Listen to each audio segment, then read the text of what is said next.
गोरखपुर से देखिए, जहां सीएम डॉक्टर मोहन यादव कार्यक्रम में शामिल हुए। विधि व्याख्यान में कार्यक्रम को संबोधित स्वर्णिम युग है जो एहसास कराता है कि उस 40 साल पुराने साहबानों प्रकरण को भी बदल करके न्यायालय को गौरवान्वित करते हुए हमारी पार्लियामेंट भी उस फैसले को पुनः लागू करती है। ये हमारे लिए सौभाग्य की बात है और उतना ही आनंद तब आता है जब राम मंदिर के समान, मुझे और ये बात बोलते हुए गर्व होगा कि हमारी हाई कोर्ट भी उसी का अनुसरण करते हुए अपनी एक खंडपीठ के माध्यम से धार में भोजशाला का निर्णय पूरा समाज लेके चलता, जिसमें भोजशाला के निर्णय से कई बार हमारे प्रदेश के अंदर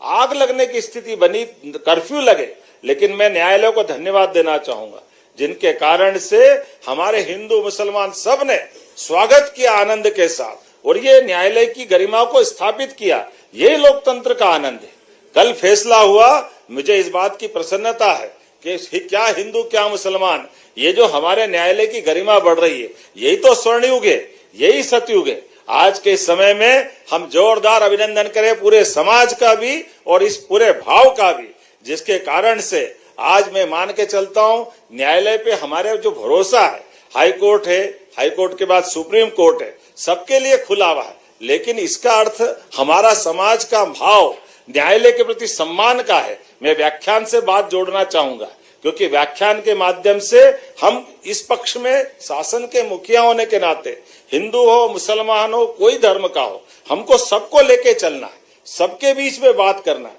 इसलिए समान रूप से इतना अच्छा लगता है कि जब बड़े बड़े विषय में भी अगर कोई गलती करता है तो न्यायालय स्वतः संज्ञान लेकर के अपनी उसमें दिशा देने का काम करता है। न्यायालय स्वतः एहसास करा करके अपनी एक दिशा देता है। मुझे इस बात की प्रसन्नता है आज के इस दौर में जब मैं बात कर रहा हूं आपके सामने, तो इसी आधार पर भारत का मान सम्मान दुनिया के सामने बढ़ रहा है। और एक बार फिर मैं आप सबका इस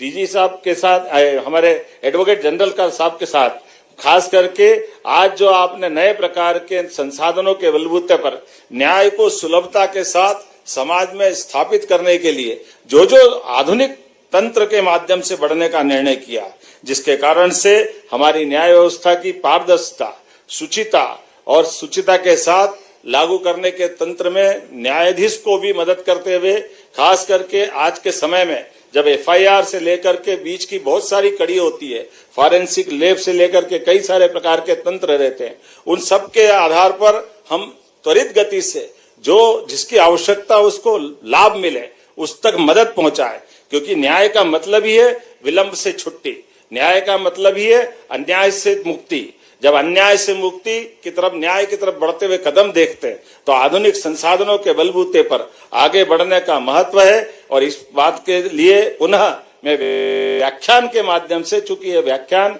हमारे बीच एक संदेश देगा कि हाँ, हम रानी दुर्गावती की नगरी से इस न्याय की बात कर रहे हैं। रानी दुर्गावती वो ऐसी शासिका जिसने उस कठिन काल में भी उस सत्ता के सामने